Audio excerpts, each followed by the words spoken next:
রংপুরে প্রশ্নপত্র ফাঁস চক্রের বিরুদ্ধে বড় ধরনের সাফল্য পেয়েছে রংপুর মেট্রোপলিটন পুলিশের গোয়েন্দা শাখা ডিবি।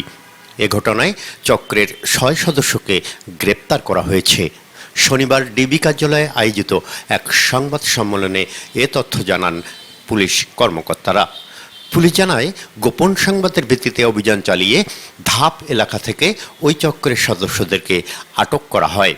এ সময় তাদের কাছ থেকে প্রশ্নপত্র ফাঁসের কাজে ব্যবহৃত বিভিন্ন আলামত উদ্ধার করা হয়েছে। প্রাথমিক জিজ্ঞাসাবাদে গ্রেপ্তার ব্যক্তিরা প্রশ্নপত্র সংগ্রহ ও সামাজিক যোগাযোগের মাধ্যমে ছড়িয়ে দেওয়ার সঙ্গে জড়িত থাকার তথ্য দিয়েছে বলে জানান পুলিশ। সংবাদ সম্মেলনে আরও বলা হয়, শিক্ষা ব্যবস্থাকে ধ্বংসের হাত থেকে রক্ষা করতে এ ধরনের অপরাধের বিরুদ্ধে কঠোর অবস্থান রয়েছে আইনশৃঙ্খলা বাহিনীর। চক্রটির সঙ্গে আর কেউ জড়িত আছে কিনা তা খতিয়ে দেখছে এবং তদন্ত অব্যাহত রয়েছে।